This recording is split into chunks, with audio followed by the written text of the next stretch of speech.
Alors aujourd'hui, je voudrais vous montrer une technique de perspective qui m'a beaucoup plu de découvrir. En fait, j'en ai eu besoin pour aligner les arbres dans ma vidéo sur le dessin d'une rue hellénide en perspective. Et j'ai utilisé ce procédé. Et j'ai vu que sur cette vidéo là, c'était pas vraiment possible de l'expliquer, c'était un peu trop complexe pour qu'on le voit à l'œuvre. Mais quand vous aurez vu cette vidéo-ci, vous comprendrez, en revoyant l'autre, comment je fais et comment je procède. Là, je fais une route et un carré sur cette route qui pourrait être une plaque de ciment, de béton, qui se répéterait, avec laquelle on aurait construit cette route. Là, je vais faire des arbres sur le côté de la route. Donc je trace ces lignes-là pour définir la taille de la frondaison et la hauteur des troncs. Voilà, je dessine un arbre, son feuillage, son tronc. Alors on a besoin de deux repères pour utiliser ce procédé.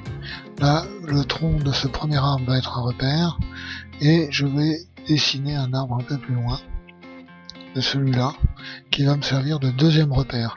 Tout comme sont deux repères, les deux lignes qui définissent la partie du carré et par terre la plus proche de nous, et la partie la plus lointaine. J'ai deux traits, ça me suffit pour utiliser cette technique de mise en profondeur des objets. Alors c'est une technique évidemment qu'on n'a pas besoin si tous les objets alignés ne sont pas à distance égale les uns des autres. Là c'est pour reproduire une distance égale entre des objets qui va vers l'horizon. Et donc cet effet d'optique de diminution d'espace entre eux me produit la distance. Voilà, là mon deuxième arbre, ça va me permettre d'appliquer cette fameuse règle. Vous allez voir, elle est très simple, mais elle est fascinante. J'ignorais qu'il existait une règle pour définir ça d'une façon précise. Moi je le faisais toujours à vue de nez, et j'étais très content de découvrir ça. Là, je suis obligé de tracer une ligne au milieu, qui définit le milieu de mes troncs d'arbres, et maintenant une ligne qui va définir le milieu de ma route par terre. Parce qu'on va passer des diagonales dans ce milieu. Voilà, ça va permettre d'avoir un point central à chaque fois. Je trace ma ligne centrale. Voilà, alors là, ce qui caractérise cette technique, je prends le coin de mon premier repère, je tire une diagonale qui passe par la ligne centrale, là où elle rencontre mon deuxième repère, et elle va toucher la ligne en face. Et vous voyez, des deux côtés de la ligne centrale, mes diagonales n'ont pas la même taille, il y en a une plus courte que l'autre. Et c'est ce rétrécissement qui va à chaque fois rapprocher, réduire l'espace entre les deux objets. Donc voilà, là je répète le truc, je prends mon repère, je trace une diagonale par la ligne centrale et je rejoins la ligne d'en face. Et hop, j'ai de nouveau de quoi placer un repère. Alors là ma règle elle est appuyée sur un autre point qui est sur l'horizon, un point qui se situe sur ma droite en dehors de la feuille, et qu'on ne voit pas ici, mais c'est important de le préciser. Voilà, là je continue d'appliquer la règle. À chaque fois, je pars de mon premier repère, je passe sa diagonale par la ligne centrale, et ça me donne l'emplacement du repère suivant. On le verra peut-être un peu mieux sur les arbres. Et là, ça réduit assez rapidement. Peut-être que j'ai pas été assez précis dans mes tracés, parce que je trouve que ça réduit très vite et très fort. Entre le premier carré et le deuxième déjà. Mais bon, ça, voilà. C'est moins flagrant sur les arbres.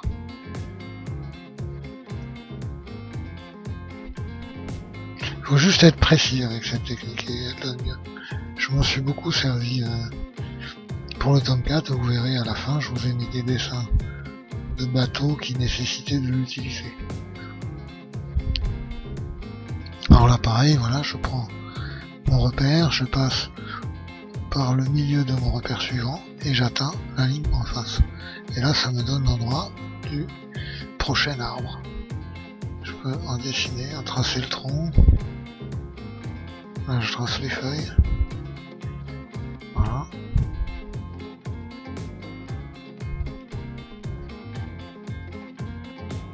C'est un peu plus grand, les arbres j'ai plus espacés, donc on voit un peu mieux. Voilà, là je reprends de nouveau en haut de mon repère, je passe par la ligne centrale et je trouve mon prochain arbre. Moi franchement j'ai été ravi de découvrir cette méthode. Elle m'a beaucoup servi. Chaque fois que j'avais des clôtures qui longent une route, des bâtiments, des poteaux, des lampadaires dans une rue. Dans une rue, tous les lampadaires sont mis à espace régulier. Les poteaux téléphoniques, pareil. C'était important de savoir faire ça. Même les fenêtres sur un bâtiment, si toutes les fenêtres sont pareilles et que le bâtiment est grand, dans la perspective, elle diminue de plus en plus ces fenêtres, et alors les espacer de la même façon chacune et leur faire à chacune la même taille, tout en respectant l'effet visuel de la perspective, sans cette règle-là, c'est quasiment vraiment impossible. C'est pour ça qu'elle est assez fabuleuse.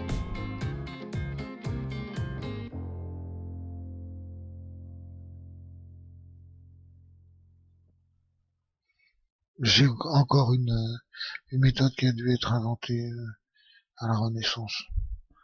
Je sais pas par qui, mais je lui tire mon chapeau. Parce que c'est pas...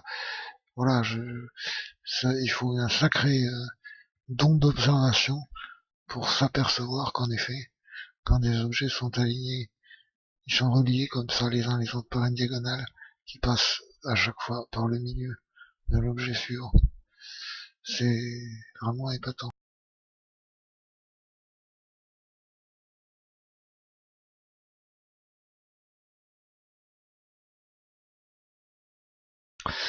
Donc là je vais finir mes arbres et ça vous donnera vraiment un aperçu.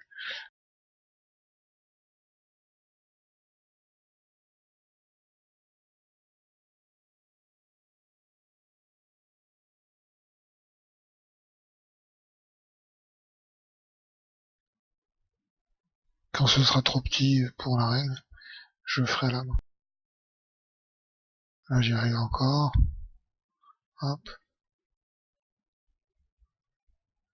Alors ce que j'adore, c'est que ce système fait une diminution très progressive de la distance séparant chaque arbre, aussi progressif que leur taille et que leur volume grâce aux deux lignes de fuite qui définissent la hauteur. Et c'est ça que j'avais pas. Les lignes de fuite permettent de définir la hauteur des objets, mais pas leur place dans la profondeur de champ. Et là, voilà, on a une méthode qui permet de calculer cette profondeur de champ. Là, je continue mes diagonales, mais à la main, sans utiliser la règle. Et voilà, ça fonctionne très bien. Quand je suis pressé, j'utilise pas de règle d'ailleurs. Pour certains petits dessins, hop, je fais ça à main levée, mais en utilisant cette méthode de tracer une diagonale comme ça. Voilà. Alors ça donne un superbe alignement d'arbres qui diminue crescendo.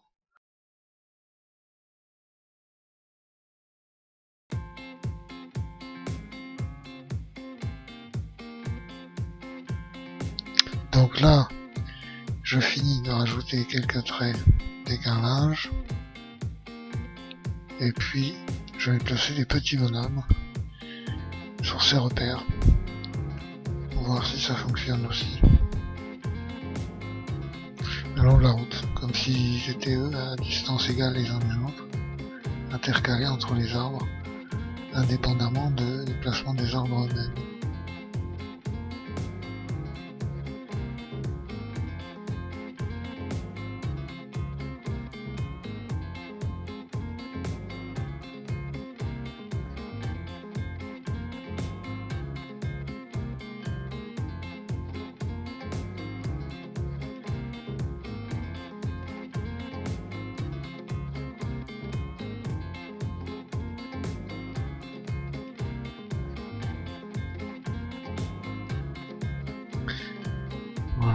sont pas aussi éloignés les uns des autres que les arbres, évidemment. Ils sont pas à chaque fois au même endroit entre chaque arbre. Mais on peut voir l'effet de profondeur que donne ce système. Personnellement, je l'aime bien, vraiment. Voilà, j'espère que ça vous sera utile, parce que moi je m'en sers énormément pour les bâtiments, pour les choses comme ça. Là vous allez voir les bateaux dans le tome 4 du monde de Titus, on a vraiment, j'ai vraiment eu besoin de cette technique, parce que beaucoup de bateaux ont des barrières qui se répètent tout le long de la coque, et des boucliers posés comme ça sur ces barrières.